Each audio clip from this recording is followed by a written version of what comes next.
የተወደዳችሁና የተከበራችሁ የአገው ሚዲያ ተከታታዮቻችን እንደምን ሰንብታችኋል? አገው ሚዲያ ዛሬም እንደትናንቱ ትኩስና ታማኝ መረጃዎችን ይዘውላችሁ መጥቷል። ሰናይ ቆይታ እንዲሆንላችሁ አገው ሚዲያ መልካሙን ሁሉ ይመኛል። ለአገው ሚዲያ አዲስ ከሆናችሁ ሼር፣ ላይክ እና ሰብስክራይብ በማድረግ መረጃው ለብዙሃኑ እንዲደርስ ማድረጋችሁን እንዳዘነጉ ማለት እንወዳለን። በቀጥታ ወደ መረጃው እናልፋለን። በቅድሚያም አርዕስተ ዜናው እንሆ። በአማራ ክልል የአገው አዊ ብሔረሰብ አስተዳደር ዞን ሁለት የሚቃረኑ ሐሳቦችን እየሰጠ ነው ተባለ። የሰነዶች ማረጋገጫና ምዝገባ ተብሎ የሚጠራው የመንግስት መስሪያ ቤት ሙሉ በሙሉ ሊፈርስ ነው የሚባለው መረጃ መሰረተ ቢስ ነው ተባለ። በደቡብ አፍሪካ ጆሃንስበርግ 3 ኢትዮጵያውያን በጥይት ተደብድበው መገደላቸውን የኢትዮጵያ ኮሚኒቲ አባላትና የሀገሪቱ ፖሊስ አስታወቀ። በደቡብ ሱዳን በደረሰ የአውሮፕላን አደጋ አብራሪውን ጨምሮ ሁሉም ተሳፋሪዎች ሕይወታቸው ማለፉ ተነገረ። ኢራን የመከላከያ ቴክኖሎጂዋን ለሻንጋይ የትብብር ድርጅት አባል ሀገራት ለማካፈል ዝግጁ መሆኗን ገለጸች። ዜናው በዝርዝር። በአማራ ክልል የአገው አዊ ብሔረሰብ አስተዳደር ዞን ሁለት የሚቃረኑ ሐሳቦችን እየሰጠ ነው ተባለ። የብሔረሰብ ዞኑ አስተዳደር በአገው አዊ ዞን በሚገኙ 8ቱም የምርጫ ክልሎች ሰላም በመሆናቸው 7ኛው ሀገራዊ ምርጫ ይካሄዳል ሲል፣ በዞኑ የሚፎካከሩ ሁሉም የፖለቲካ ፓርቲዎች ደግሞ ሰላም እንደሌለ ለምርጫ ቦርድ በደብዳቤ መግለጻቸውን አገው ሚዲያ አረጋግጧል። በዚህም መሰረት ምርጫ ቦርድ ይህንን የሚያጣራ ከፖለቲካ ፓርቲዎች፣ ከሲቪል ማህበራትና ከጸጥታ አካላት የተውጣጣ ቡድን አቋቁሞ ወደ ስፍራው ለመላክ ዝግጅት መጠናቀቁን አስታውቋል። ይሁን እንጂ ሁለት የሚቃረኑ ሐሳቦችን የሚሰጠው የክልሉና የዞኑ አመራሮች ሚያዝያ 17 2018 ዓ.ም ደግሞ በዳንግላ ወረዳ የተቋረጠውን ትምህርት ለማስጀመር በችግሮችና በመፍትሄ አቅጣጫው ዙሪያ ከትምህርት አካላት ጋር ውይይት ማድረጉን ገልጿል። በውይይት መድረኩ የወረዳ አመራሮች፣ እርሳነ መምህራን፣ ሱፐርቫይዘሮችና የትምህርት አካላት ተገኝተዋል። የጽህፈት ቤቱ ኃላፊ አቶ በላይነህ ዋሴ እንደገለጹት ባለፉት 3 ዓመታት በክልሉ የተከሰተውን ግጭት ተከትሎ ተዘግቶ የነበረው ትምህርት በዚህ ዓመት ተጀምሮ በ63 ትምህርት ቤቶች ላይ ከ26000 በላይ ተማሪዎች በትምህርት ገበታ ተገኝተው በጥሩ ሁኔታ መማር ማስተማር ሂደት ነበር ብለዋል። ይሁን እንጂ ባለፈው አንድ ወር አካባቢ በ53 የትምህርት ተቋማት ከ22000 በላይ ተማሪዎች ከትምህርት ገበታ ውጭ ሆነዋል ያሉት አቶ በላይነህ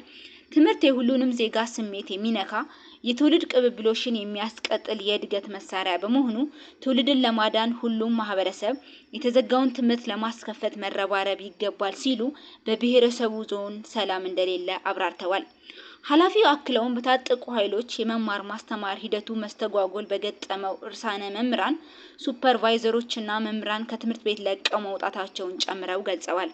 የዳንግላ ወረዳ ብልጽግና ፓርቲ ቅርንጫፍ ጽህፈት ቤት ኃላፊ አቶ ሙሉቀን አለሙ በበኩላቸው ህፃናትን የፖለቲካ ቁማር መጫወቻ እየተደረጉ መሆኑን ገልጸው የትምህርት አመራሮች ከማህበረሰቡ ጋር ተቀራርበው በመወያየት ችግሮችንና መፍትሄዎችን በመለየት የተቋረጠው ትምህርት እንደገና በሚጀመርበት ዙሪያ መስራት ይጠበቃል ብለዋል። በታጠቁ ኃይሎች በተለያዩ መንገዶች የተጀመረው ትምህርት ባለፈው አንድ ወራት የትምህርት ተቋሙ እንዲዘጋ እየተደረገ መሆኑን የተናገሩት ምክትል አስተዳዳሪዋ ጥቂት የማይባሉ እርሳነ መምህራንና ሱፐርቫይዘሮች ትምህርት ማስተማር አቁሞ የተባሉትን በተሳሳተ መንገድ ትምህርት ቤት ለቀው በመውጣት የመማር ማስተማር ሂደቱ ተስተጓጉሏል በማለት ያለውን ከፍተኛ የሰላም እጦት ገልጸዋል። የመድረኩ ተሳታፊ ሱፐርቫይዘሮችና እርሳነ መምህራን እንዳሉት ደግሞ የታጠቁ ኃይሎች በአካልና በስልክ ማስተማር አቁሙ የሚል ትዕዛዝ መስጠታቸውን ገልጸዋል። ከሚያዝያ 19 2018 ዓ.ም ጀምሮ ሁሉም እርሳነ መምህራንና ሱፐርቫይዘሮች በሁሉም ትምህርት ቤቶች ተገኝተው የመማር ማስተማር ሂደቱ እንዲጀምር ማድረግ ይጠበቃል የሚል ትዕዛዝ ቢሰጥም አካባቢው ከፋኖ ኃይሎች ከበባ ውስጥ በመሆኑ አንድ መምህርና ርዕሰ መምህር ወደ ትምህርት ቤት እንዳልሄደ የዳንግላና የአካባቢው ነዋሪዎች ለአገው ሚዲያ ገልጸዋል። በአጠቃላይ የአገው አዊ ብሔረሰብ ዞን አመራሮች ምርጫ ይደረጋል፣ አካባቢው ሰላም ነው የሚለው ቁልጭ አድርጎ የሚያሳይ መሆኑን የገለጸው አንድ የአገው ሚዲያ ታማኝ ምንጫችን የፖለቲካ ፓርቲዎች ከሚመለከተው አካል ጋር መወያየት እንዳለባቸው ምክር ለግሷል። የሰነዶች ማረጋገጫና ምዝገባ ተብሎ የሚጠራው የመንግስት መስሪያ ቤት ሙሉ በሙሉ ሊፈርስ ነው የሚባለው መረጃ መሰረተ ቢስ ነው ተባለ። ከሰሞኑን የሰነዶች ማረጋገጫና ምዝገባ ሙሉ በሙሉ ሊፈርስ ነው ሲል መሰረት ሚዲያ ምንጮቿን ዋቢ በማድረግ ዘግባ ነበር። ይህንን መረጃ ተከትሎ በርካቶች በተቋሙ ውስጥ የተቀመጠው የሚገኙ በርካታ ማስረጃዎቻችን ምን ሊደረጉ ነው ሲሉ ሲጠይቁ በብዛት ተስተውለዋል። ይህንን መረጃ መሰረት በማድረግ ተቋሙ እንደዘገበው ደግሞ የቅርንጫፍ ቅነሳ ሊኖር እንደሚችል ጠቁሞ ሊፈርስ ነው በሚል በማህበራዊ ሚዲያ የሚናፈሰው መረጃ ግን ፍጹም ሐሰተኛ ነው ሲሉ ገልጿል። የፌዴራል የሰነዶች ማረጋገጫና ምዝገባ አገልግሎት ዋና ዳይሬክተር አቶ ሐሚድ ኪኒሶ ለሚዲያዎች በሰጡት ማብራሪያ ተቋሙ ከመሶብ የአንድ ማዕከል አገልግሎት ጋር በቅንጅት መስራት መጀመሩን ገልጸው ይህም የአሰራር ሽግግር እንጂ የመፍረስ ሂደት እንዳልሆነ ተናግረዋል። አቶ ሐሚድ መሶብ ላይ ያለው ተቋም አገልግሎቱ የሱ ነው፣ ስራቸውን እየመሩ ይሰራሉ፣ የኛ መስሪያ ቤትን በነበረበት ሁኔታ ስራውን ይቀጥላል ብለዋል። ይሁን እንጂ አገልግሎቱ በአንድ ማዕከል ለማምጣት በሚደረገው ጥረት ምክንያት የቅርንጫፎች ቅነሳ አካሄድ ሊኖር ይችላል ሲሉ ተናግረዋል። ተቋሙ ባወጣው ይፋዊ መግለጫ ደግሞ በአሁኑ ወቅት በፌዴራልና በአዲስ አበባ በሚገኙ ቅርንጫፍ ጽህፈት ቤቶች መሶቡን ጨምሮ ዲጂታላይዝድ የሆነ አገልግሎት ተደራሽ እያደረገ መሆኑን ገልጿል። በደቡብ አፍሪካ ጆሃንስበርግ 3 ኢትዮጵያውያን በጥይት ተደብድበው መገደላቸውን የኢትዮጵያ ኮሚኒቲ አባላትና የሀገሪቱ ፖሊስ አስታወቀ። ኢትዮጵያውያኑ ሚያዝያ 19 2018 ዓ.ም የተገደሉት በደቡብ አፍሪካ በጆሃንስበርግ ከተማ ውስጥ በሚገኝ ማክዶናልድ በሚባለው የፈጣን ምግቦች መሸጫ ውስጥ በመመገብ ላይ እንዳሉ ነው። ጥቃቱ የተፈጸመው መጤጠል አራማጅ ደቡብ አፍሪካውያን በስደተኞች ላይ ተቃውሞ ለማሰማት የሰልፍ ጥሪ እያደረጉ ባሉበት ወቅት ነው። አንድ የሀገሪቱ ፖሊስ መኮንን ግን ግድያው ኢትዮጵያውያኑ እርስ በርስ ባላቸው መጠቃቃት የተፈጸመ ሳይሆን እንዳልቀረ ጥርጣሬውን ገልጿል። በጥቃቱ 2 ናይጄሪያውያንም ተገድለዋል። ጥቃቱ የተፈጸመው የደቡብ አፍሪካ የመጀመሪያው ዲሞክራሲያዊ ምርጫ የተደረገበት ቀን መታሰቢያ በሆነውና በየዓመቱ በግሪጎሪያኑ ሚያዝያ 27 ቀን በሚከበረው የነጻነት ቀን ነው። በደቡብ ሱዳን በደረሰ የአውሮፕላን አደጋ አብራሪውን ጨምሮ ሁሉም ተሳፋሪዎች ሕይወታቸው ማለፉ ተነገረ። የሀገሪቱ የሲቪል አቪዬሽን ባለስልጣን አነስተኛ አውሮፕላን ውስጥ የነበሩ ሁሉም ተሳፋሪዎችና አብራሪው በአደጋው መሞታቸውን አስታውቋል። አደጋው ወደ ደረሰበት ስፍራ የምርመራ ቡድን የተላከ ሲሆን የመጀመሪያ ደረጃ ሪፖርቱ እንደሚያሳየው የአደጋ መንስኤ ከባድ የአየር ሁኔታ በተለይም እይታን የሚከለክል ጭጋግ የተሞላበት ደመና ሊሆን እንደሚችል ተገልጿል። አውሮፕላኑ የተከሰከሰው ከመዲናዋ ጁባ በስተደቡብ ምዕራብ አቅጣጫ 20 ኪሎ ሜትር ርቀት ላይ ነው። አውሮፕላኑ የበረራ ግንኙነቱ የተቋረጠው በረራ በጀመረው በ30 ደቂቃ መሆኑ ታውቋል። በአውሮፕላኑ ውስጥ አብራሪውን ጨምሮ በድምሩ 15 ሰዎች ነበሩ። ከነዚህም መካከል የደቡብ ሱዳን ዜጎች 13 ሲሆኑ ቀሪዎቹ 2 ደግሞ ኬንያውያን ናቸው። ሁሉም በአደጋው ሕይወታቸውን አጥተዋል። ሴስና 208 ካሪባን የተባለችው ይህች አውሮፕላን ሲቲሊንግ አቪዬሽን ንብረት ናት።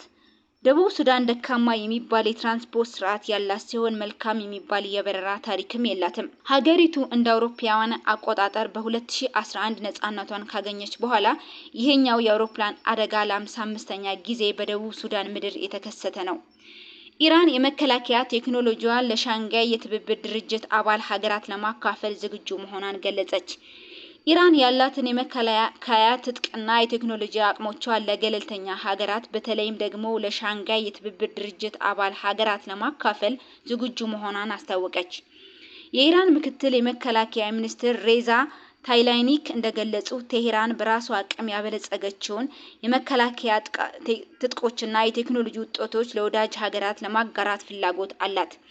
ምክትል ሚኒስትሩ በተለይ ትኩረት የሰጡት የሻንጋይ የትብብር ድርጅት አባል ሀገራትን ሲሆን ኢራን ከነዚህ ሀገራት ጋር ያላትን ወታደራዊና የመከላከያ ትብብር ለማጠናከር እንደምትፈልግ ጠቁመዋል።